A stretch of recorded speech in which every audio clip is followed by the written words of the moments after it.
Hello, everyone. Welcome to episode 54 of ZK Live. It is Sunday night. We're going to be doing the Q&A.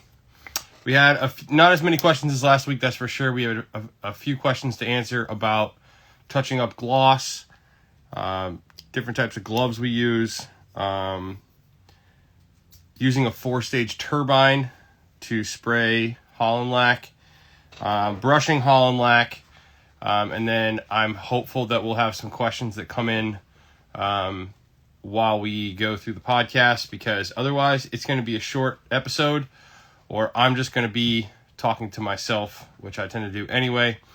But before we get into questions, we have a new hire this week. Very exciting. Lots of cool projects going on. Let's see. We just wrapped up that wine room just in time for the holidays. Top secret wine room. Unfortunately, we can't post pictures of it. The client is very private, and I don't blame him. He has an unbelievable home, and the design and the build team did an unbelievable job. So we got to come in and use a Mohawk wiping stain on this gorgeous walnut cabinetry, and a passage door as well. The door and some of the stuff you saw on our feed that was done in the shop, we were allowed to post because it happened in the shop. And my man Dan Schaffner down there, he was the architect of our stain and clear schedule. That guy is a wizard. We're really lucky to have him as part of our team when it comes to projects like this. The client gave us a sample. The designer gave us a sample and said, we want, that was not on walnut, right? It was a stained sample of some wood, and said, we want the walnut to look like this. So my man Dan went to work, did a few rounds of custom stains and matching and clears, and we finally arrived at a Mohawk wiping stain, because then we had plywood and hardwood that were slightly different colors, and they were taken stain differently. And so we were trying to, without having to do toning of the whole project, we had to try to find a stain that would be as close to the sample as possible, but also have the most uniformity across all of the pieces of wood, which is really interesting and really not an easy thing to do. But luckily we had our team to execute. We had Dan to as the architect of the stain and clear schedule, and we knocked it out of the park. It's good. Unfortunately, in our business, in the custom world, we were working for the guy who built all the cabinetry. So we don't get pats on the back very often. You don't get the phone call that's like, oh my God, that looks so awesome. When you don't get a phone call, it's a good thing, right? We executed, we came in on time, which, in the budget it was a hard number. So we came in on time and on budget. I decided not to charge an extra fee for the rushed schedule. When we originally planned on doing the project, there was not this tight timeline. But then what ended up happening was one of the guys from the GC's company got injured. It pushed their whole thing back a couple weeks. So we had a week and a half, 2 weeks less of a timeline to get the project done. But that's the beauty of having a little bit larger team. We were able to flex people around. Like, that's, as a custom painting contractor, that's what we do. We move people around. We try to have a wide variety of skill sets so that people our shop team can go out on site, and vice versa. We do that a lot. We move people around. We were able to take Dan. Well, so let's see. The project started with Patty and Caroline. Patty and Caroline went from start to finish on the site work, which was really cool. They prepped the space. We sanded. Our sanding schedule was, we sanded everything with 150 grit by machine, and then we sanded everything linearly by hand with 150 grit after that. Once the sanding was all done, that's a majority of the work. Obviously, it's a good portion of the work, and it's very important. We eased all the edges.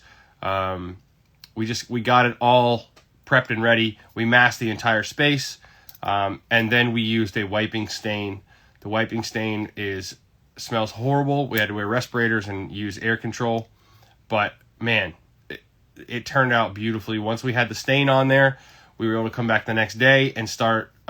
We used our Kremlin on site, and we sprayed a conversion varnish from ML Campbell called Crystal. It's non-yellowing. It's super clear, unlike some of the 2-part polyurethanes that have a little amber to them. Dries really fast. So we were able to, we put 3 coats of clear on site within a couple, 2 days. There was a countertop, and because of the nature of these products and the spraying and it was a full paneled room. The countertop was just always getting dusted, right? And it wasn't super smooth. So what we ended up doing was we finished 3 coats on everything. Then we went back and we masked it off and we sanded the countertop and we sprayed the countertop all by itself on the following Monday, just so that we were able to isolate that horizontal surface and spray it and be done, and not try to keep a wet edge in that big space. And, horizontal versus vertical on a bunch of air in a small space, it's just tough. So, but luckily we were able to draw on Dan's experience doing a lot of stain grade stuff, both Dan's in this case. And then meanwhile, while the site work was happening, we were able to be in the shop working on all the stain work there. Caroline came to the shop, and Caroline and Cameron actually stained it all the site work, the shop work. And then myself and Caroline sprayed 3 coats of clear in 1 day on all of that shop work, which without the booth having the heater, the makeup air unit, first of all, we had a makeup air unit, so we were able to run the booth at 75 degrees while we sprayed, instead of, it was like 50 degrees outside. So we would have been running 50 degree air through that booth. Not ideal. So we were able to spray at 75 degrees. And then when we finished a coat, we were able to bake it at 125 for 20 minutes. Come back, it was done, ready to be flipped. Flip it, spray the other side. Back and forth, back and forth. So we in the time period of 1 day, we were able to get 3 coats on all sides. I don't know. I'm so grateful that we have that booth now. It's such a valuable thing to have.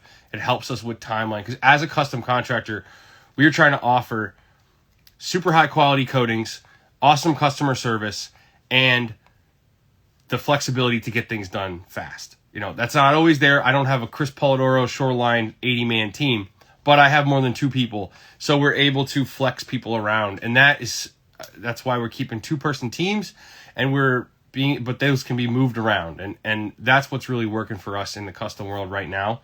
And it's allowing us to hit deadlines for multiple projects. And, we're doing a project for Silver Phoenix Construction a little before this project, right before we started this stain project, because we were waiting for the wood to be installed.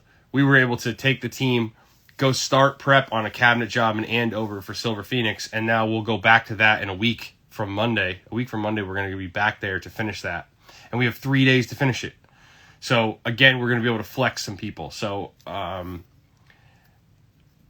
really grateful that we've gotten this team down. We have leads that run apprentices, and now we've just hired a new apprentice for the Phil and Hollis team. So they'll have 3 people when they need it. But also, Darius is going to be able to flex. Again, he's going to start in the shop.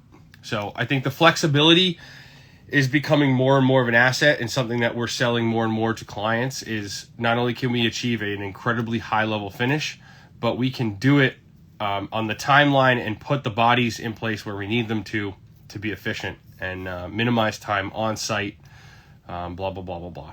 As you can tell, I'm super excited about how that project turned out. It was obviously when someone comes to you and they're like, oh yeah, we're a week and a half behind schedule and we still need to be done for the same timeline. That's stressful, especially when you're trying to achieve a super high level finish on a lot of very expensive walnut. You don't really want to mess that up. And so we planned and we planned and we planned. And when it came to executing, we were really lucky. We took lots of cheap insurance along the way, doing anything we could to make sure that we could achieve our outcome, and we nailed it. So super, super excited about that. The team is firing on all cylinders. Let's see. Phil and Hollis are brushing out tons of Holland Lac satin right now.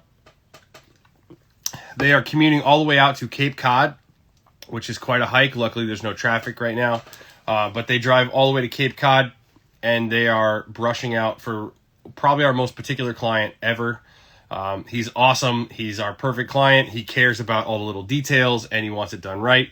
And he's willing to pay what it costs to do that. So they have been having a brushing extravaganza. Really loving those Stahlmeister brushes. Stahlmeister sent us a few brushes, and we kind of just sat on them for a while. And if you guys saw that video that we posted, that, I don't know, 4-inch wide maybe brush that they have, super, not a lot of bristles, really thin, but lays out the Holland Lac amazing. We were doing lots of rolling and tipping on larger surfaces with oil. One of the questions somebody had was about brushing Holland Lac and tips. I mean, you got to put it on thin. You got to practice a lot. Like, don't go start on a project. Practice. You got to put it on thin. Please, yes, someone just ask a question. Please, all your questions, there's a little question mark button. I'm 4 3/4 inch wide brush. Like, crazy. But it's perfect for, if you saw that project that we're doing, there was lots of paneled, what do they call that, nickel gap boards for the ceiling. So, worked out really well. I'd love to hear if anyone else has had this issue. Pretty sure we had a bad batch of grip right. The grip right was fuzzing up on us and deteriorating super fast. Way faster than I would ever expect and have ever seen grip right wear. Usually we love it because it's super durable and it's not going to catch dust and it's not going to shed. But on this project, man, we had to pull up the grip right, flip it over onto itself, and we're going from there because the grip right just isn't, it didn't perform the same way that we're used to. So I'd love to hear from anybody else if you've had issues.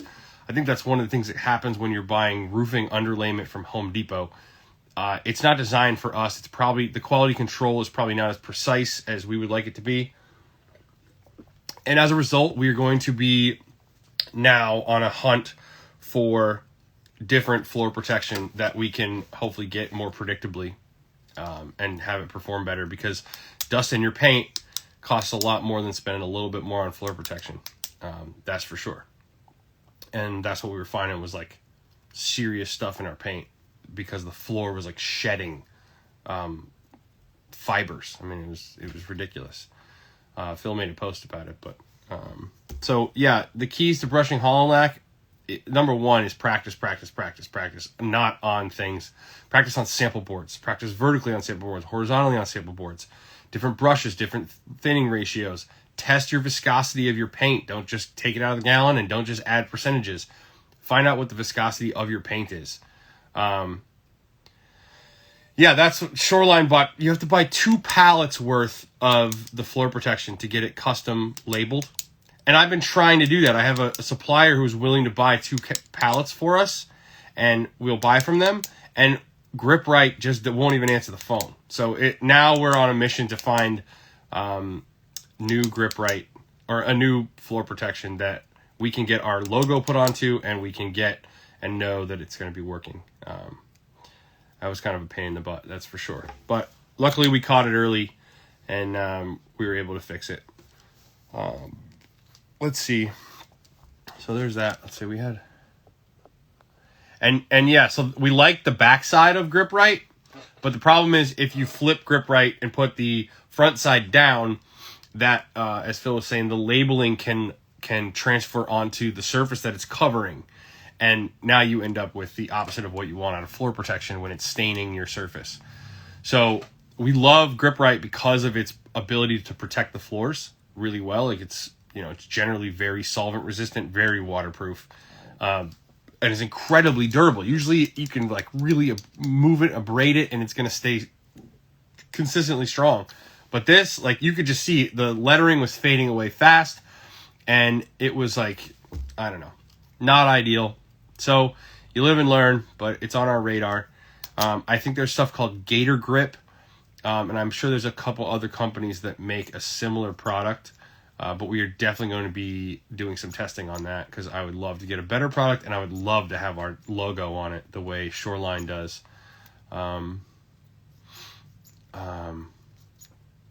Yeah, John was like, "Oh, that'd be awesome." Then we finish your walls, and you end up with a ZK stencil on your hardwoods, which we've seen that, and we've had to deal with that. Luckily, we've caught it and fixed it. We had no big issues with the transfer, but we found out that it's an issue, so we don't want to put the label side down. Let's see. We had somebody ask a question. This is a good one. North AVL Renovation and Repair. So North Renovation and Repair says, do you have any advice for someone who still hasn't figured out their ideal job or client? Yes. I have some thoughts on this. Honestly, I think you have to, it's going to take some meditation or some deep thinking from up above, looking down on your business from a objective view. But like the first thing I would start with is like, what are your skills as an owner? Like what are your superpowers? Take some personality tests, figure out what you're good at. Not just like specific skills as much as like what type of work gets you going. What type of work are you really good at? Generally, those two will probably line up most of the time. If you want to have success, the stuff you like to do, hopefully you're good at if you're trying to do this as a business. But I think you kind of want to look at, like for me, like I love doing high quality work. It's what gets me going. Nothing gets me going more than like deconstructing best practice, executing at a high level, and getting an unbelievable result, right? That's what I wouldn't be in the painting business today. I'm sure I would have left if it meant I had to do commercial repaints or commercial painting or slap it on, hurry up. My customers cared about price a ton and they just wanted hurry up. Like if that's the business I had to run to be profitable, I would not be in painting anymore because that's just my personality. We just had a guy leave the company that thought he wanted to do high-end work, but turns out he wants to just cut and roll walls all day. And that's what gets him going more. And he wasn't satisfied and didn't love doing the type of work that we do. So there's probably more people are like that. Whatever it is that gets you going, I would recommend first starting there.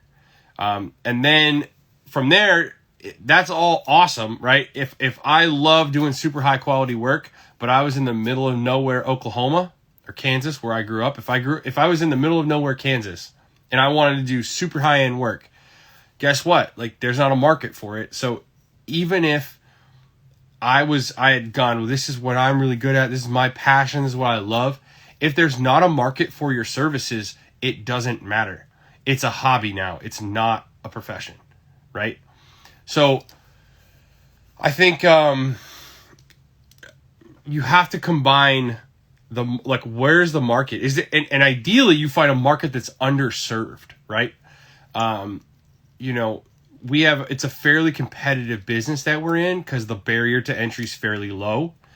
So if you are looking to be a cost-effective or inexpensive paint company, you surely can do that.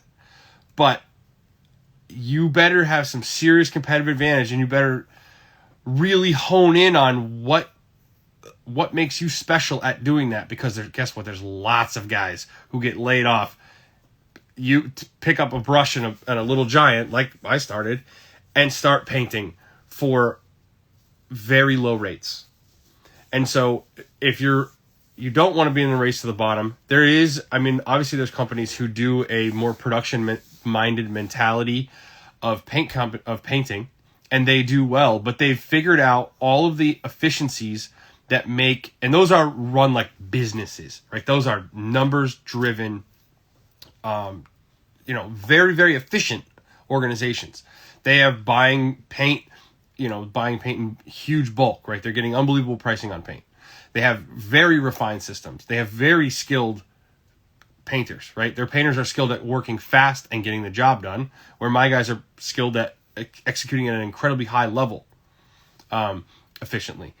So you don't have to get into the high-end world, but you have to figure out what you like, and then what is there a market for. And honestly, if you're wondering, like, just do, right? I think no matter what, you have a company, it looks like North Renovation and Repair, like, you're doing stuff, so keep doing stuff. But reflect, go back, and I did an exercise with my a friend of mine and a sort of mentor in this business, who the first time he was like, all right, let's go back all of your jobs over the last year. Let's get them in a spreadsheet, and let's write next to them, was this profitable? Was this not profitable? Do I want to do this job again? Is this a great job for us? Is this a good job for us? Or is this a job we're not going to take in the future? Right?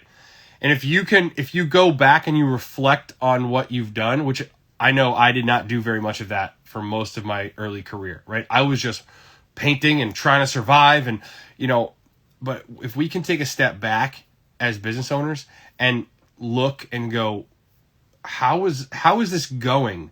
Like, I realized I didn't put my earbud in. This probably will make for better. Let's see. We'll see. Does that sound better to anybody? I have to think it usually does. But I think going back and doing what they call like post-mortems, right? Looking at a job afterwards and deconstructing it a little bit. I'm not saying spend an hour on each job, but even just 5-10 minutes, kind of go, did this go well? Did this not go well?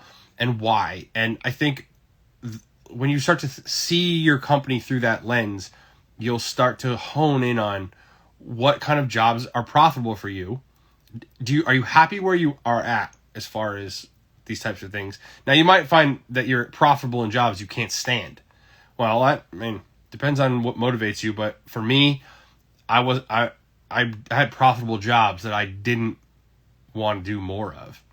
So I had to change my whole business model, right? I had to build a company where we could be profitable doing the type of work that I liked. I think, I don't know. That's the gist of what I'm going after. I hope you understand kind of what I'm talking about is don't try to defy your biology, right? If you hate doing meticulous, detail-oriented things, don't get into the high-end painting market, right? Because now you're going to be you're going to be hating every single moment of doing the type of work that you're selling, right? So I'm a big advocate of I'm always reading books about human biology and studying mine and trying to harness my nature, my DNA, how am I wired? And also facilitating the best from that DNA and that wiring. So don't set up a company that's profitable doing things you can't stand. If you care about loving your job, if you care about making profit, that's a different thing, right? Go get your MBA, figure out how to make a profitable business. Who cares about what's actually being done? And some people just love being profitable business owners and selling their companies and building another one. That's a thing too. But I think you have to figure out what you love, what gets you going, and then hopefully there's a market for that. Now, if there's not a market for that, you may need to look at something else. But I don't know. I hope that explains what I'm going after.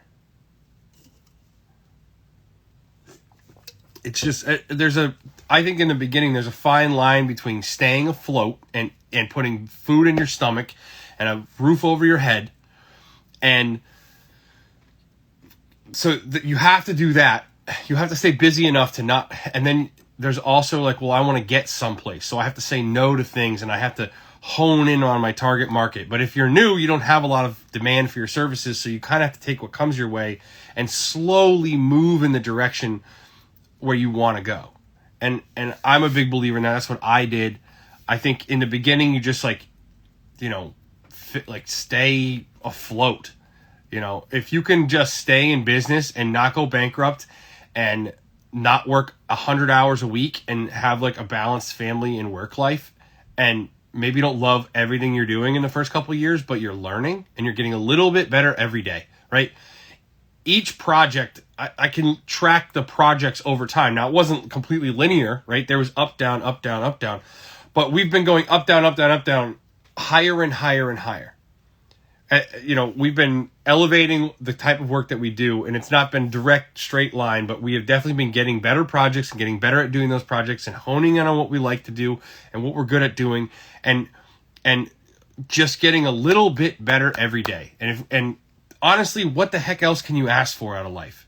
But just be a little bit better today than you were yesterday. And that might not be tomorrow. I might be worse than I was today, but how about let's look at it over a month period. This month better be better than last month. I better be trending upwards. And if we can trend upwards as people, I don't know what more you could ever ask for.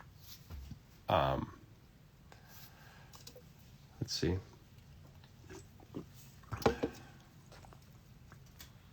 Some people are agreeing. See, like John from Paint School just said he would not take on a gloss project, right? Because he has built his company to over years and lots of trial and error to figure out what he's good at. And when you figure out what you're good at and what you make money doing, after you've done it enough, eventually it becomes very clear what doesn't fit that. And that's where I mean, like, just stay alive and keep eating, keep paying your taxes, keep paying your overhead, put enough money to get to the next job, and just get a little bit better job to job. And you look at all these people I've had on the podcast, some of these super successful business owners, and I see like Adams and Beasley. I was talking to Eric Adams on here, and you see where his company is today. He has 50 plus employees. Their company runs like a Swiss watch. They have a profit sharing program. Everybody knows how much cash is in the company, the cash flow of the company projected out for the next 18 months. It's just like so freaking impressive how well that company runs and the level of execution and the level of employee they have and the company morale and all of those things, right? And I'm sure they're profitable at this point. And it's so easy to look at that and just be like, well, I'll never get there. Well, then you talk to them and come to find out it took, 15, 20 years, whatever it was, to get to that point. So I think just staying alive long enough to get a little bit better for the next time that's half the battle. Is the only, I guess someone smart said the only way you like lose in business is if when you go out of business, like you always have tomorrow to get better. So I think there's a fine line between like being profitable. Like if you're profitable instantly, like, man, you're a better person than me. I don't know what that looks like, that was not my story. But we've been doing a lot of macro thinking, like Hecker Payne just said. I spent a lot of time thinking about the macro and building that out to what does it look like when where are we going? Like, are we just, in the beginning you do whatever, but hopefully you're doing whatever to slowly formulate a path and here's my North Star and I'm going to start to work toward it. So thanks for your question, North. Here we go. Remnant Restoration. How did you go about painting multiple interior doors prior to purchasing Fast Rack? Let's see, I started out, I remember the first time I ever saw the accordion method for interior doors, my mind was blown. We hadn't done really any new construction at that point. Start with Why. That's a great book, man. And Simon Sinek, I believe, wrote that. It's a great book. You have to know your why. But to answer this question, we did a lot of the accordion doors on new construction. Whatever, you mask off a room, you go to the basement, you go to the garage, whatever it was, you put boards across the top to hold the doors and they make an accordion and you could spray them all. That's fine for if you have the space. It's fine if you're not trying to achieve a super high level product. It's tough to get into like doing really good detailed sanding to doors, especially the type of doors we do. That's not going to be very feasible at this point. So I started doing that, right? You can scuff a door real quick. You spray a couple coats on it. It looks good. Moving on. Like, depending on what your target market is and your ideal client is and the expectations of the client. I mean, that works great for lots of people. Then I got into the door decker system when I was trying to get a little bit higher quality finish, right? You take the door deckers, you put them on the tops and bottoms of the doors. You can now work on the door horizontally on sawhorses. So now you can more easily prep and prepare a surface for paint at a higher level. And then when you spray, you can spray horizontally and you can stack them, and it takes up a smaller space. But then we were getting into these custom homes where there's 4 different heights of doors in the house, right? And now the door deckers aren't lining up to stack, so you have 4 stacks of doors because there's 4 different heights of doors in the house. Or then you're getting spacers, and you're putting spacers on the different doors to get them all to be the same height. And then they weren't exactly the same height, so then you had this flex in the door deckers, and then one door decker snaps off, and they all come crashing down. And oh man! And then you have to get the vertical dry rack system, because all the doors we ever work on are solid core doors, so you can't leave solid core doors horizontal overnight. That's not a practice I would ever feel comfortable doing after having a project where all the doors bowed. And then I learned you shouldn't keep solid core doors. I didn't even know until we put the doors back on. We had to have a carpet. I still didn't even know that we messed up for a long time. Probably a year afterwards, I didn't even realize that we had messed up. But we had all these doors came off a house. We put them back on. They didn't fit. We had to have a carpenter come in, banging and messing with frames. And never occurred to me that the doors were bowed until later. I don't really know how it happened, but eventually you realize, like, oh wait, these solid core doors shouldn't be left horizontal for any extended period of time. We don't do them. We would never leave a door horizontal overnight. That's a rule in our company. Everybody knows it. We will always stack a door vertically. So door deckers do have a system where you can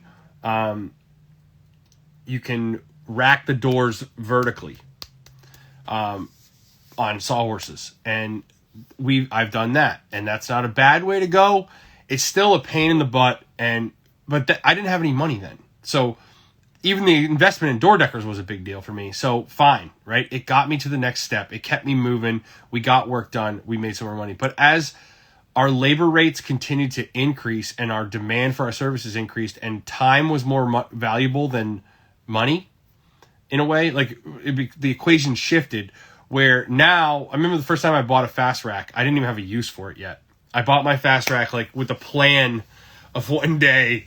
I don't really know. I guess I thought that's how I was going to do gloss doors. I don't really know, because the first doors we did, what was the first door I did with a fast rack? It probably wasn't even a gloss door. It was just like 2 doors we were doing or something.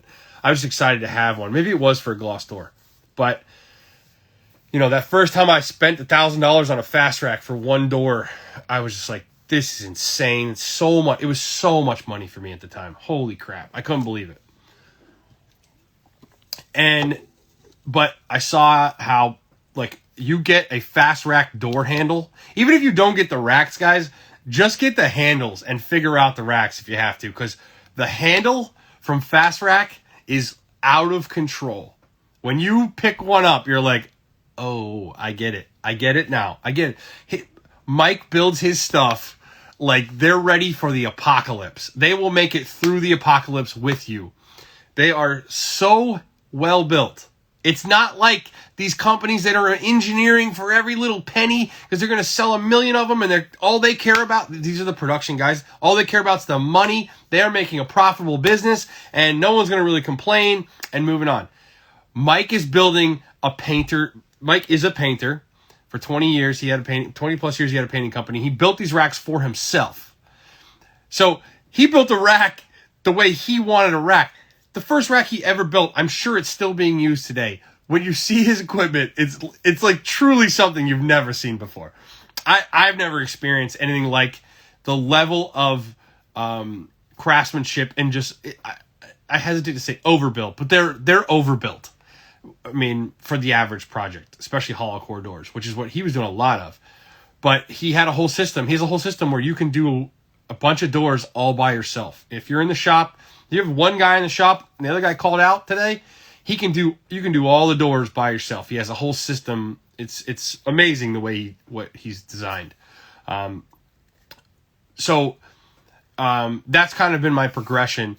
And then we had a project where we were super tight on space in the house. We had a high level of finish to do, and now all of a sudden it made sense to buy a fast rack setup that could handle 23 doors, which we did.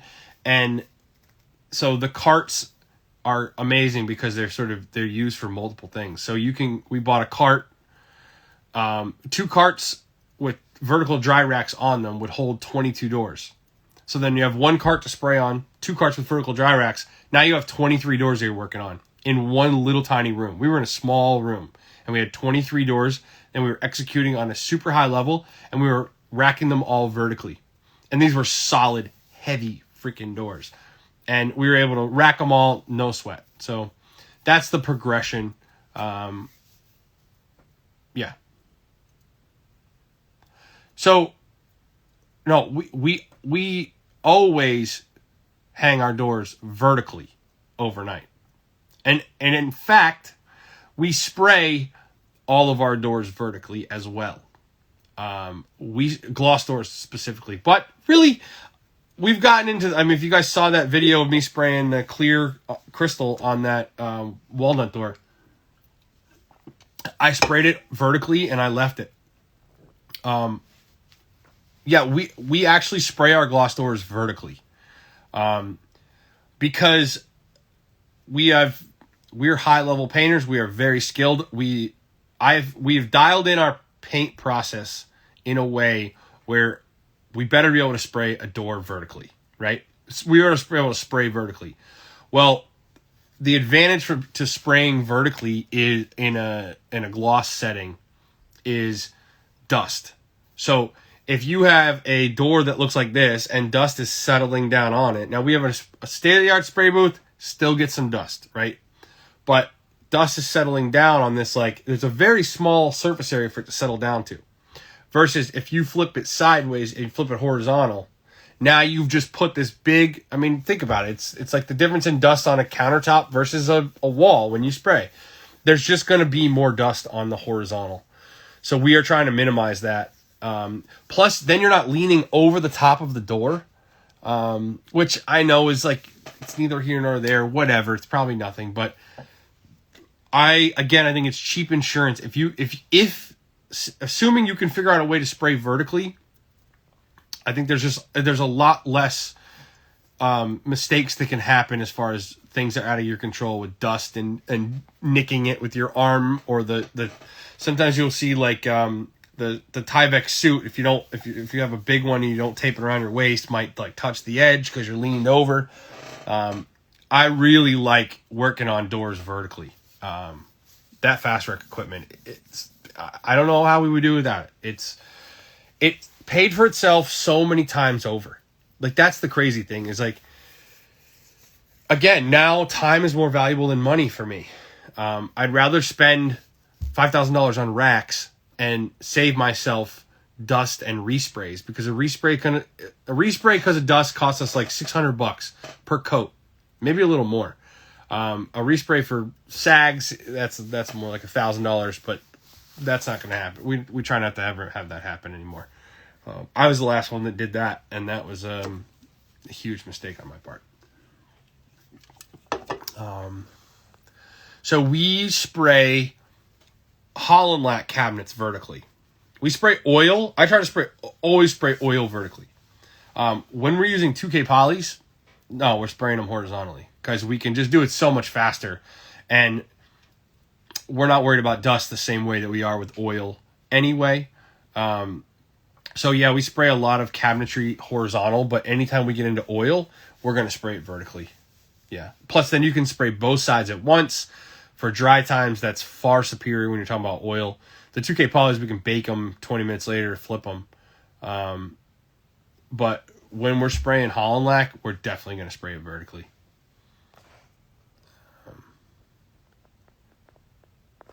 If you can't justify the purchase of Fast Rack right now, I get it. But what I would probably look to do then is just buy the handles. It's like $80.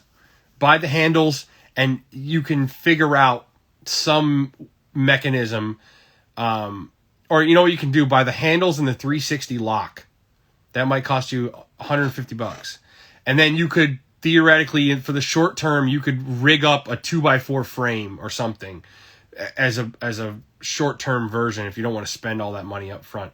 But I think I've seen guys make their own versions, and I'm like, guys, for $40 per handle, you're telling me the time you spent building that handle, that was cheaper than spending $40 a handle? I would argue completely against that. Now, if you don't have enough work and you're sitting around with nothing to do and your time is not valuable, fine. Like, that's what I did. That's when I built the craziest jigs you've ever seen. I would spend, God, I wish I could go back and show you this jig I made, this jig, to call it, this dry rack I made to dry shingles when I did like 30 boxes of shingles. I sprayed both sides of 30 boxes of red cedar shakes, and I made a contraption the size of the footprint of a little bit bigger than a car in a garage. It was a footprint bigger than a car. I made this big framework, and I took twine and I ran like double strands of twine across as many heights as you can and as far apart as you could to put shingles on the twine. And I would lay like 20 shingles across the twine to dry. And then I filled that entire rack with shingles. It was ridiculous. And it was so time consuming. And I didn't know what the heck I was doing. But I had all the time in the world and I had no money. So you do crazy things because it just makes more sense. The icebreaker with the heater is out of control, man. It's out of control. We have not used the heater a ton since the Eco because we just haven't had time to stop and do the R&D on it. But we will be doing more of the R&D. But the icebreaker is awesome, but really the big difference is the gun. The GM 4700 is... I'm a huge, huge fan. I never thought I'd find a gun better than the Golden Gun. And when I first heard people saying that this gun was better, I was very skeptical. But honestly, I would say, the Kremlin, the finish that you get from them is not different. Like, I would be hard pressed, and I think anyone would be hard pressed to prove you could get a better finish with the Wagner gun than you could from the Kremlin gun. That's not what I'm talking about. So if you have one or you're thinking about getting one, the sight gun is great and will get you an unbelievable finish. The difference is in the maintenance and the ease of use. So there's the tips on the GM 47s can be flipped around, blown out, put back in. It's not as fast as a flip tip, but like you can do it. You can just turn them around, they seat back in, you can blow them out. I've done that a number of times. It's very useful and saves you time. There's also no O-rings or anything that can go bad. So that's a huge thing for maintenance. So, and you can take the filters out without tools. It's a tremendous gun. If you're getting one for the first time, I would go Wagner. But if you have a Kremlin, don't switch. They're not going to get a better finish. Both of them are awesome guns. Let's see. Somebody asked me a question about spraying Holland Lac with a 4-stage turbine unit, HVLP. I would say try it. I would say don't expect to get the results that we get with an HVLP. If that's all you have and that's all you can do, you can get some good results. If your clients aren't happy with those results and you want to go to the next level is a conventional gravity-fed setup, like an automotive gun. It requires lots of air. 12 CFM of air versus 2.5, 3.5 CFM of air from a turbine unit. So you're talking about way more air, way more atomization. That's sort of, and then there's air-assisted airless. Those are those two we can achieve the highest level finish possible. But to say you can't spray them, especially the lower sheens, definitely you can. And it just depends on what a 4-stage. I wouldn't recommend it. If you're looking to buy a machine, don't go buy a turbine unit. I'm not a big fan of turbine units, honestly. They're fine. I think that there's definitely a better, you can take a gravity fed automotive cup gun, put a pressure fed cup on it, And if you have the ability to move two medium to small size compressors to a job site, you can get, to me, that's the most versatile. If I'm buying one sprayer that's not an airless, and I'm price conscious, I'm going to go buy like a SATA or a DeVilbiss Techno or a SATA 5500 X-Jet with a pressure-fed cup gun. A pressure-fed cup. That's the big piece.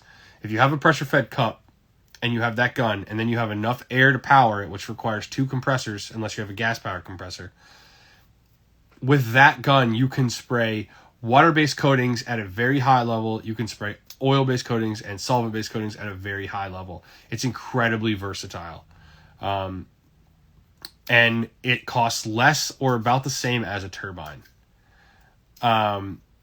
The cost of it, I mean, so we looked at the price of a top-of-the-line Rolls-Royce gravity-fed gun and the pressure-fed cup is about $1,000. A SATA Jet 5500 RP with a pressure-fed cup is about $1,000. You can get two of the roll air compressors for under $1,000. You get the hoses, wiring. You're maybe $2,100, and now you are achieving the highest level finish you can get. Now that's the same cost as a turbine unit. The difference is the turbine unit is a little more compact. It's easier to move around. It's smaller, but it has 3 CFM of airflow, versus 12, and it is what it is. It's just different. But that's honestly, I think that's a great way to go. Yeah, and that's what I mean. If you have one and you're happy with it, like, don't switch. But if you're looking to buy a setup, I would buy that type of setup I was just talking about, an automotive cup gun with a pressure-fed system, and get the airflow necessary. You'll be at the same price as a turbine. Just it'll take up a little more space. You'll have to get two medium-sized compressors, but like you can work around that. You can figure that out. But the capacities. I mean, it's just night and day. Anyone that's come to ZK Finishing School and grabbed a SATA Jet and with the pressure-fed gun and sprayed water-based coatings, like, it's ludicrous.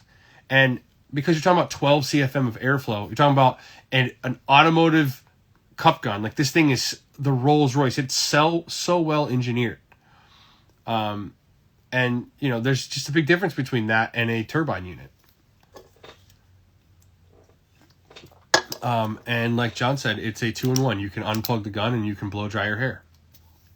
Turner said he loves his SATA, and Kendall Friesen Fine Finishes. He came to both those guys came to ZK Finishing School, and Kendall does agree the atomization is better. There's no question. When you look at the particle size that you can get, the atomization you can get out of that SATA, I've never seen anything better.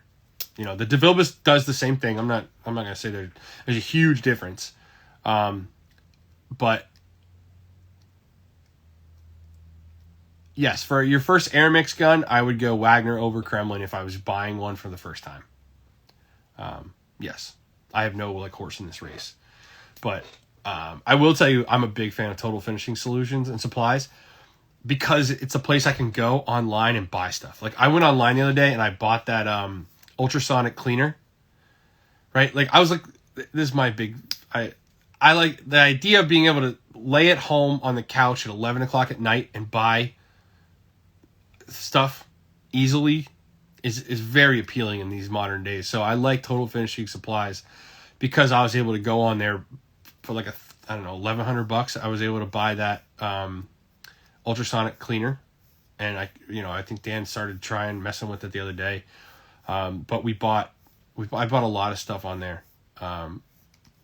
And they sell right now. I don't know if the price is still as low as it was, but he has a deal that if I was buying my first air-assisted airless setup, I would 100% go with $2,200 for a 14-to-1 air-driven piston pump and a Wagner 4700 on a cart. Very, very cool setup. And an unbelievable price at $2,200. Like, that, you can't beat that. So yes, honestly, when you first start spraying gloss, it's like I was the type of guy who I went out, I bought a DeVilbiss Techna Pro Light, I bought a pressure pot, and I got the airflow I needed because the best guy I knew, Adam Fox, was was using that setup. And I was like, whatever Adam Fox is doing, I'm going to go get his setup and I'm going to use it. So I just posted actually a reel today where I was spraying primer on that gloss room that we did. And that was with a DeVilbiss Techno Pro light and 3 compressors. I didn't have 2 super efficient compressors at the time, so I had to run 3 compressors to a manifold to power that automotive Techna pressure-fed system. But, I mean, the atomization you could get with that was out of control. So I was like, again, in the scheme of things, spending money on tools and equipment at a certain level becomes not the expensive part. But I understand we've all been in a spot where $2,000 is a lot of money, and I don't care if it's going to make you money. If you don't have it, or sometimes not the best. A lot of times, we all are having in business. Where is the best place to spend the $2,000, right? I would say, here's what I'll tell all you guys. I think having a professional lettered vehicle is better than a great piece of spray equipment. I mean, obviously you have to have some spray equipment. So whatever you have, you can probably figure out an airless and get great results for the most part. If you're driving around in an unlettered vehicle, I think you're making a huge mistake. And the $900, $1,200 it costs to get a professionally done, clean-looking vehicle is such a good investment. Will lead to so much more work. It will pay for itself like this. I can't even tell you. The lettering on my truck and my trailer have paid for themselves, and now we're getting a fleet of minivans soon, and we're working out with the company how to get the lettering right. And I'll tell you, I can't wait that those vans are going to pay for themselves just because they're driving around as like rolling billboards. You know how expensive a billboard is? You get to have one that you drive to the neighborhoods that you want to work in. It's so powerful. So that's a whole nother thing. What was I just going to say? Oh, man.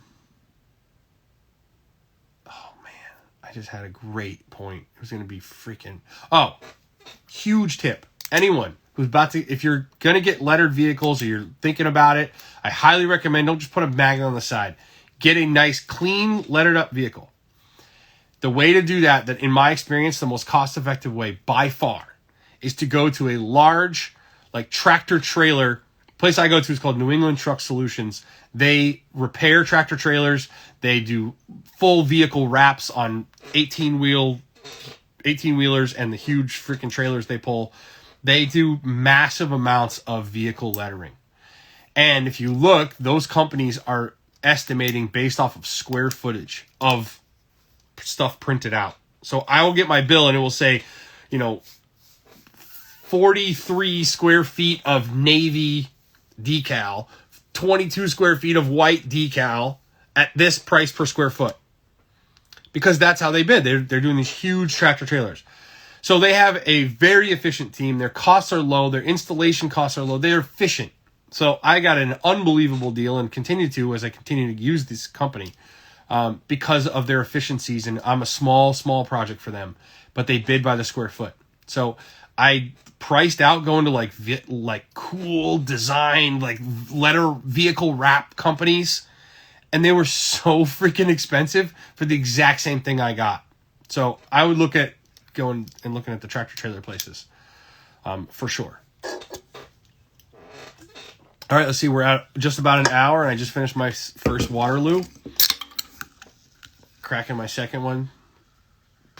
Sponsored by Strawberry Waterloo tonight. Thanks, Waterloo. We love you. It's not true at all. But it would be cool if they sponsored me. And I have a vicious heating and cooling problem in my office because I did this bootleg thing where I cut holes in the ductwork and put vents in them. So whatever the thermostat is downstairs, and so I had to turn the heat. Either I was going to be baking in this space, or I was going to be warm to start and start to get a little bit colder, and that's what just happened. But I'll deal with it. So let's see. Let's talk about somebody asked a question about gloss repair. I can probably pull that one up. Yep.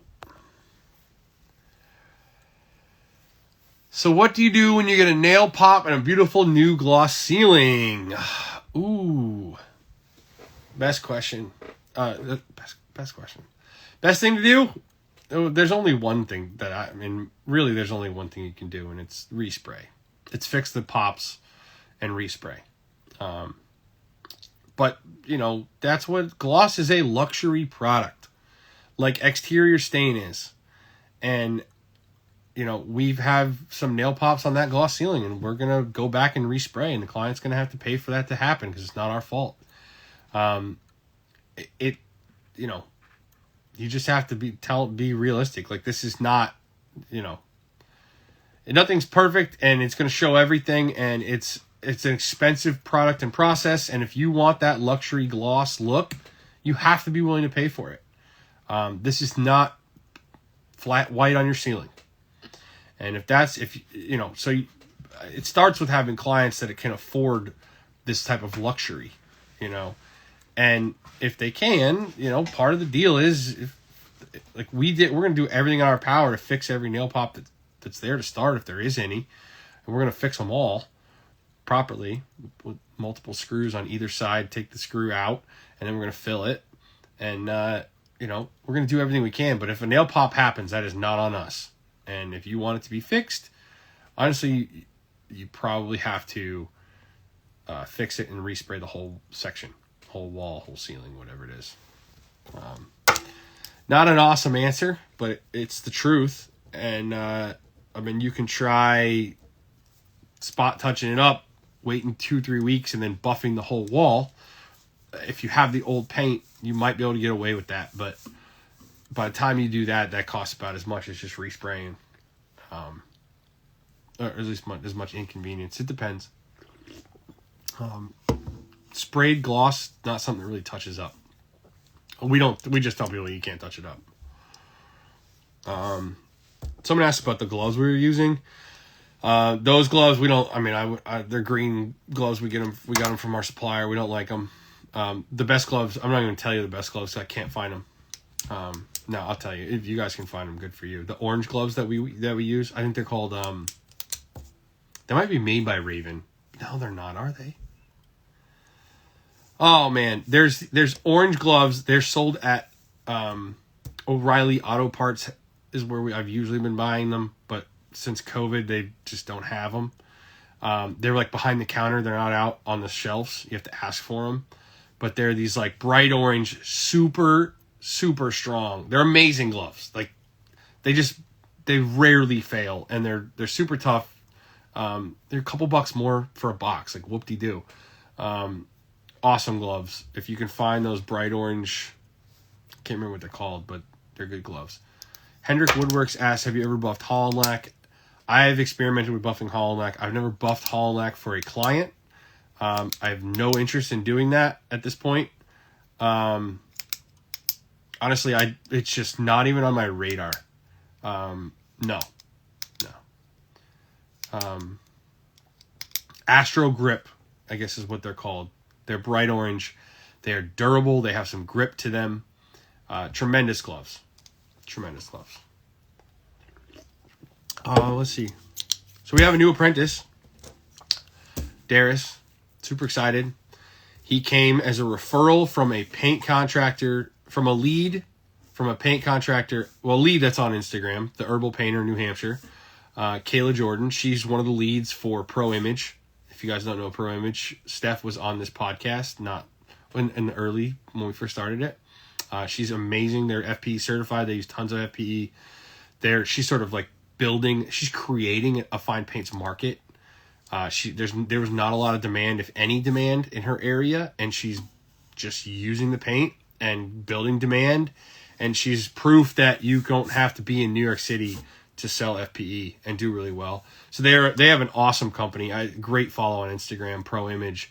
And I got an email from Darius, and he said that a friend of his was a painter was Kayla Jordan. And she recommended that he reached out to me, and that he was an artist and a very passionate artist, but wanted to like turn that into a trade and make a living doing something and learning a trade. And so we interviewed him, and he checks all the boxes, right? If we were to, you draw up what is our ideal apprentice going to look like, and he checks all the boxes. So it's like, great, you're hired. Now, how is he going to perform? I don't know. Nobody knows but Darius. And it may be something where he decides this isn't what he likes. Or he, which if he likes it, generally, I would be, a couple times I've had it happen actually, so I can't say that. But if he likes it, I think he's probably going to stick around. He could probably be, generally, he'll probably be a good fit. We have a pretty strong company culture, and if you fit in that culture and you are, are you down with ZK Painting and what we stand for, and you love the craft, and you love customer service, and you love making things beautiful and giving them 100% while you're working, you're probably going to be a good fit here. I have had a couple people who were a little delusional, and they loved it, but they didn't understand how bad they were and how slow they were and how they just weren't cut out for this at all. And those were tough firings, because most of the time people just kind of get it. They're like, yeah, this isn't for me, and we part ways, and, this isn't working out. That's what I tell everyone when I fire them. Like, hey, this isn't working out. That's it, man. I'm not going to scream at you. I'm not going to yell at you. I'm going to give you plenty of chances. I'm going to give you, critiques to try to get better. But if you don't, hey, this isn't working out, see you later, man. I'm sorry. But our team is so important, and no one person is worth messing with the team. So very excited to have a new person to try. But I've hired enough people where you can be very excited. It really just comes down to, how does he perform in the field? What do the leads say about him? And, trust my leads. And we give people, by the time, if you get a shot on the roster, we are going to do everything in our power to empower you and to facilitate your greatness. And so, and that's our job that's my job as a manager, and as a lead job is to facilitate greatness in these people who are apprentices and are trying to learn the trade. And so we have to do everything in our power to teach them and put up with the learning curve and all of that stuff. I don't mind firing people, although I haven't fired the last few people. But firing just means hey, this isn't going to work out. This isn't working out. It's not oh, you're the worst guy, get out of here, you freaking suck. That's not how it goes. It's just hey man, this isn't working. Good luck. I wish you the best of luck. But this isn't a good fit. And all I care about, the people in this company are the most important thing in the company, by far. More important than me, they're more important than the clients. It's our team is everything. We sell labor hours. And if we don't have an awesome workforce and awesome human beings, then we're not competitive in the market. So the team is everything, but this will be our first time experimenting with 3 people on a team. Since we sort of went back to teams and not just, I don't really even know what I'm saying. We're going to see how it works out. We're always growing and getting better and being more efficient, but, Phil and Hollis need a third person on some of these gloss projects. It's going to make things more efficient. So I will probably do very little work with what am I saying? It really depends on the project and what's going on. Last week, I had to get in there and I worked with Caroline all day long. Pretty much from start to finish. We got out of here at 8 o'clock at night, and we had crushed it that day. And I got to work side by side with her. That's awesome. That's not the best use of my time on a daily basis. Generally, it was the best use of my time that day because we had to get things done. And, it is what it is. I'm going to step up and do that. I loved them. And selfishly, I freaking love painting. So I got to spray clear all day. What's better than that? But, no, I rely on the leads and then the apprentices that are working with the other people who have been here to help teach and guide and we're pretty open, it's here's how we do it, and we're not expecting to be fast. When you first start, you're expected to be proactive, You're expected to not make the same mistake twice. You're expected to try to be getting better, to try to be thinking about things. We don't want just doers. We want people who are thinking about what they're doing. So we're going to encourage all of those things. And we're going to roll with the punches. People make mistakes. I make mistakes. Everyone in the company makes mistakes. So a new person coming in is going to make a plenty of them. But we're going to try to limit those. We're going to try to make sure they're not the same ones over and over again. And, you know, generally it's been my experience that it's either a perfect fit. I think as you get a more refined company culture, the more refined and the stronger it is, the easier it is, where it's just like, this absolutely is a perfect fit, or this is not going to work. And as I've been in business longer and refined that, the time it takes to figure out if someone's a fit or not, it just gets shorter and shorter and shorter. And oftentimes it is like a mutual understanding, like, hey, this is clearly not working. You know, which is a beautiful thing.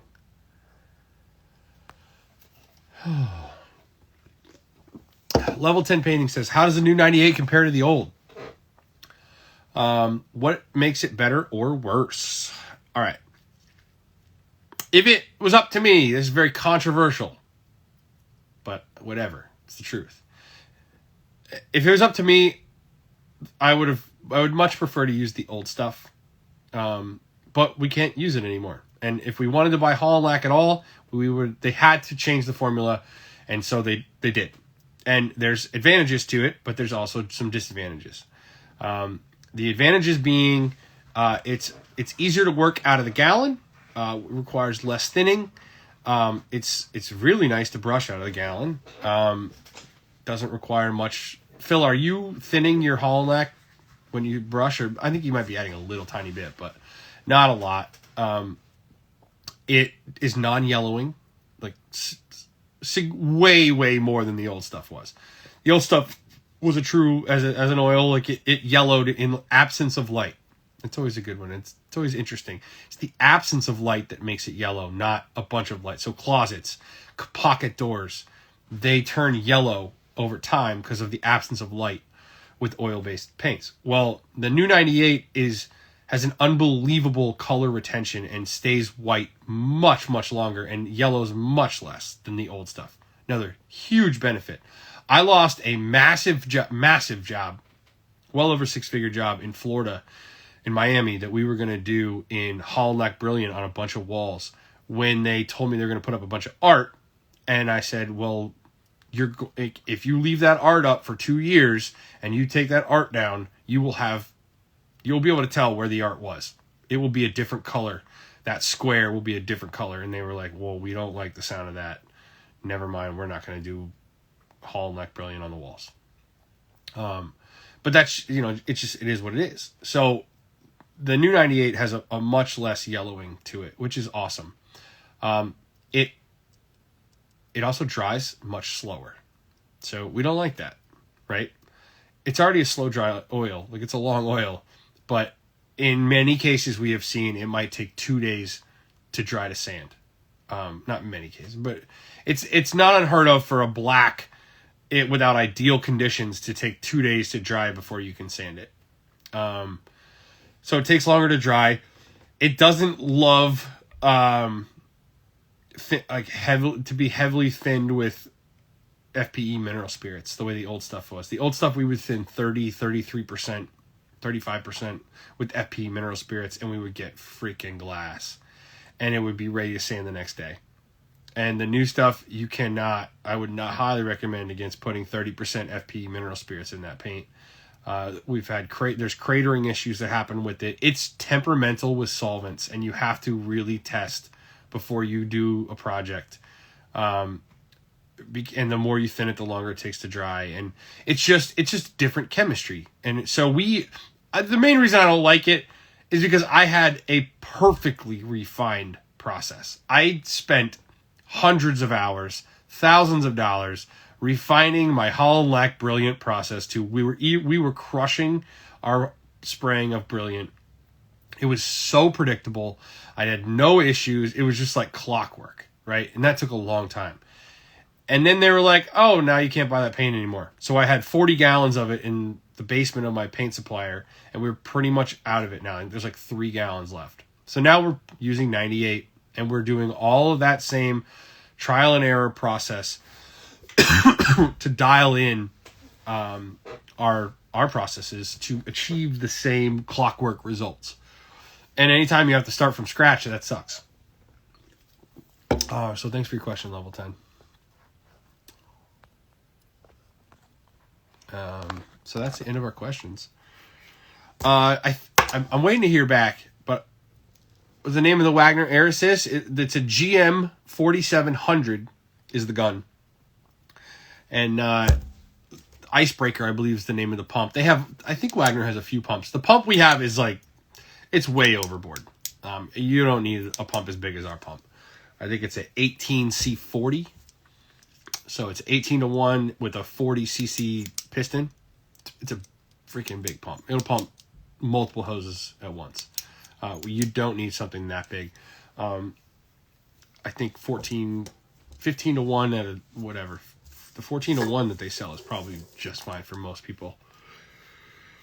Yeah, so I have been in contact with, if any of you guys have seen some of this coverage, do you recommend the Wagner over conventional with the SATA? The only reason I would ever recommend getting the Wagner is if you're doing large jobs. The SATA is tremendous, but you wouldn't want to do a room with it. You wouldn't want to do a whole house worth of trim with it, right? So it really depends on the size of project is the only deciding factor.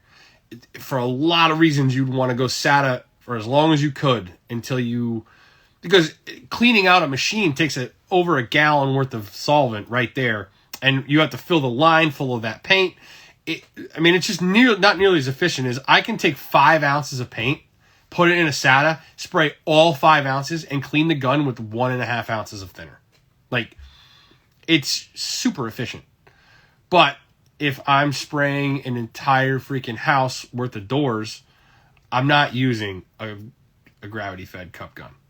You would just be there for freaking ever, and you'd be filling that pot 100 times, and it's just not, it doesn't make any sense. So the level of finish you can achieve, I would say, is on par. There's not a difference. So the reason you're going to look at the two different machines is really going to come down to the size of the projects. Oh yeah, you can run 5 guns with a 410 tip on that Wagner Icebreaker that we have. So it's overboard. You don't need that big of a pump. Back to Tone Stir.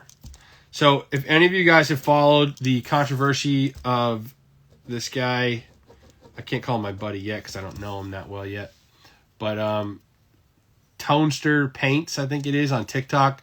He was a Sherwin-Williams employee. He was mixing paint. He has like 1.4 million followers on TikTok. He makes these videos where he mixes paint. They fired him.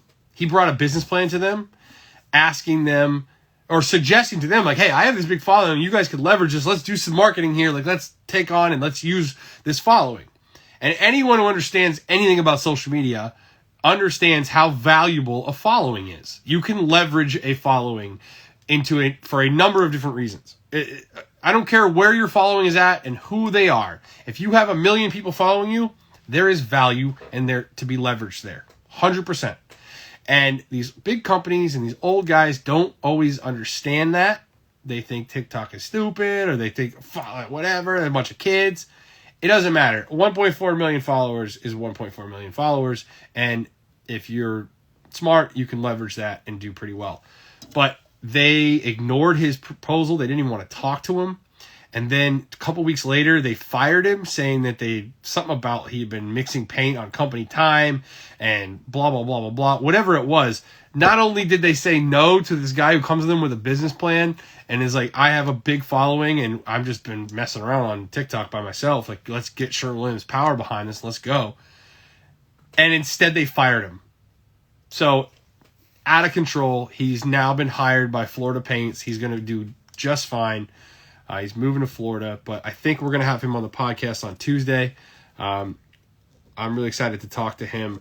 We did a decent amount on TikTok during the COVID for a little bit. We were making dedicated TikTok videos. I had the interns doing it this summer. It was fun. And then the interns went back to school. I didn't spend any time thinking about TikTok anymore. And I don't even know what we'll do with TikTok. I've been posting some videos up there lately, but not putting the effort in that I should to really make quality content for TikTok. But I'm excited to talk to him and hear his experience. I want to hear, a lot of articles have been written about this whole thing, and I really want to hear his take on social media. And so I'm looking forward to that. I'm waiting for a confirmation back for Tonester Paints on Tuesday at 7 o'clock.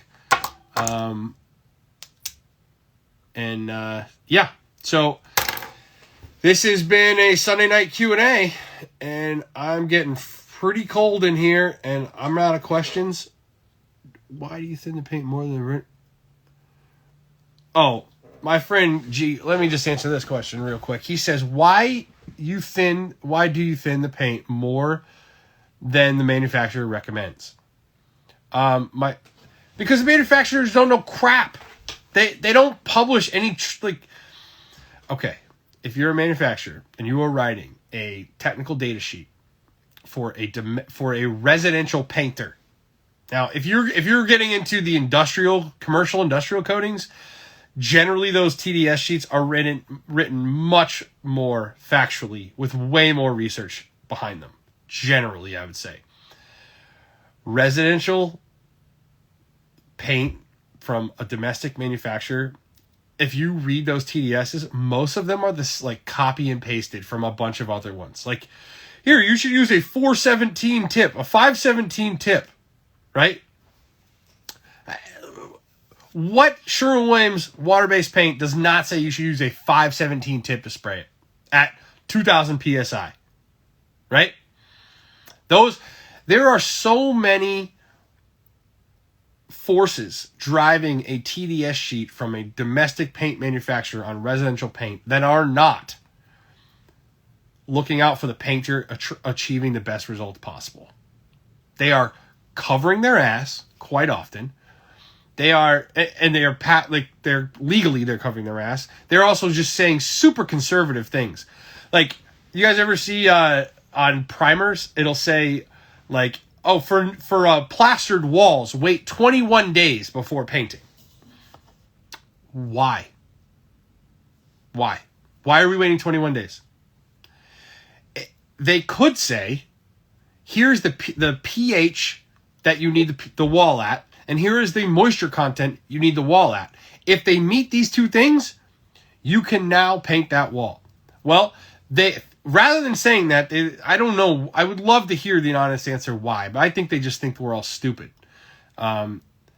Instead, they say 21 days. Because no one's going to listen, so then they get to say, well, did you wait 21 days? And you'll be like, well, no, I had to actually get some paint on a wall. And they're going to be like, well, then you didn't follow our manufacturer's recommended whatever. So I don't trust... TDS sheets are a great place to start. But then you need to test. You need to break your paint. You need to break your paint on either side of the spectrum. Don't thin it enough. Thin it too much. What does it look like when you over thin it? Have you ever taken a product and thinned it too much, sprayed test panels at 10%, 20%, 30%, 40%, 50%, 80% thinner?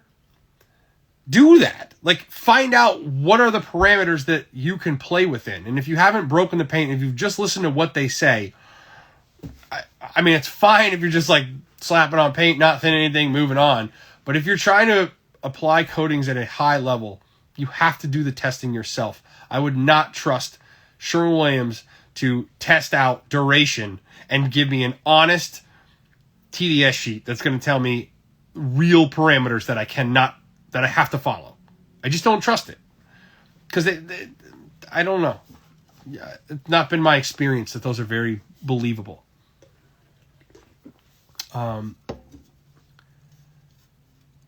So someone said, any tips on how to not get dots at the edge of the spray pattern using a 208 210 tips. How to not get dots. I'm not sure I'm following with what type of dots.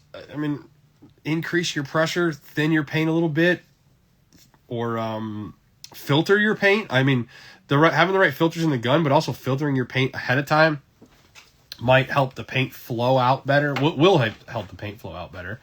You might increase your pressure, or you might thin the paint. Those thick coatings through a 208, if you're having spray issues, you may want to thin them down a little bit. Resources for cabinet spraying that you would recommend. I'm not sure. I mean, you can come to ZK Finishing School. We'll help you. Cabinet spraying. Test, man. Practice.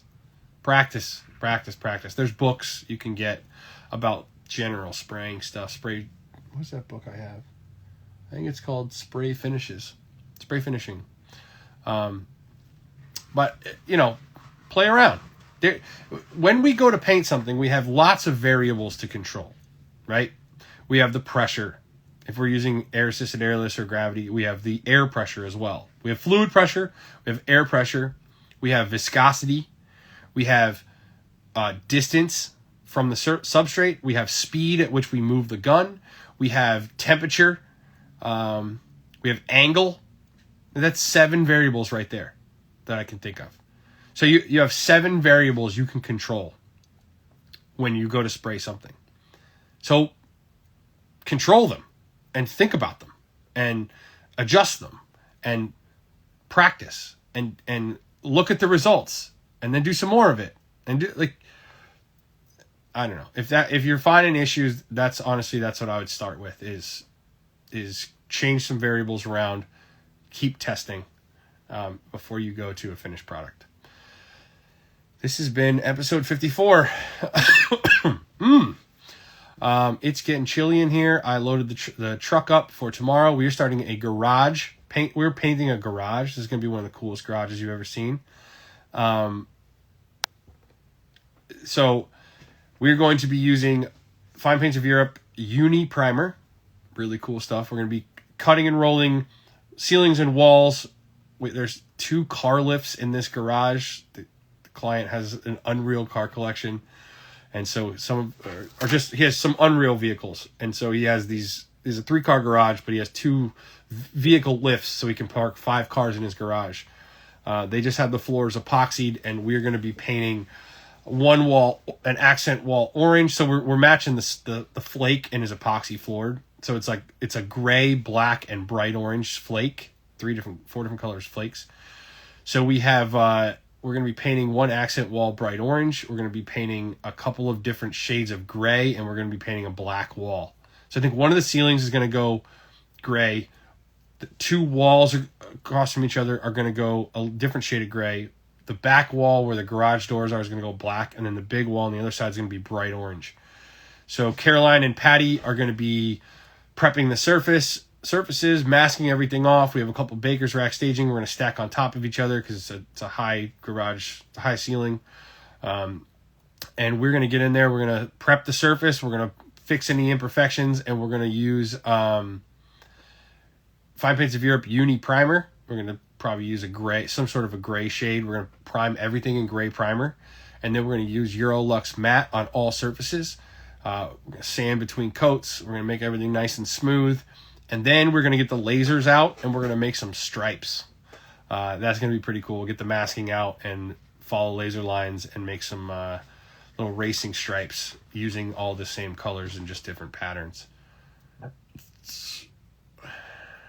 Cyber Monday special. I hope he's not. I know that Mike charges an incredibly fair rate for his products. I know they're expensive. I'm not saying they're not, but in comparison to the market. But I also know that his margins are not huge, and I don't see how he could be doing a Cyber Monday. I don't know if you heard that or if you're just asking, but unless he said something about it, man, those racks at sticker price are well worth it. that's not a guy I'd be looking to try to get a deal from. There's plenty of companies I would, but I would try to support Mike and pay sticker price on those. That's just my opinion. But if he's doing the Cyber Monday special, I have no idea about that. But yeah, take advantage of it, man. If he's going to give discounts, take them. But honestly, his stuff is so well built and such great value. Whatever he's charging for it's a great deal. Let's see. I still have half a seltzer, guys. No more questions? No, I should go. Just asking as I have an estimate so ready to pull.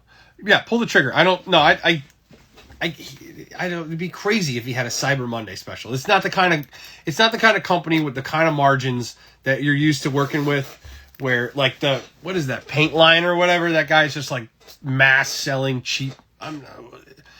Underbuilt or not overbuilt. Let's just say that. Now he's selling not overbuilt racks for very competitive pricing. That guy's he's not touching manufacturing. I'm sure it's being manufactured out of the country. I'm talking out of my butt. I don't know. Maybe it's not. But everything Mike's doing is American made, well overbuilt. He paints it all himself. Like, unbelievable company to support. My wife came to me this year, and she's like, for Christmas I want to buy as much stuff locally as possible. And I was like, Sarah, I am completely on board with that. So I like that idea, right? I'm a local small business. I'm a small business, but like, when I can, yeah, I'd like to think a little bit more about buying local and small businesses and supporting people who are working hard. And generally those types of companies don't have the margins that some of these bigger companies have, where they can just, anytime you see, like, I'm not going to get in saying names, but I saw a paint thing the other day where anyone who's giving 50% discounts off stuff, like, whew, man, that's like, to me, as a consumer, if you can, that throws up red flags and makes me not want to buy from you. If you can afford to put 50% discounts on your products as a promotion. Now, I mean, I don't know if you are like, this is last year's like shoe, and we have a new shoe coming out, and it's like the Jordan 12s and the 11s are on sale. That's one thing.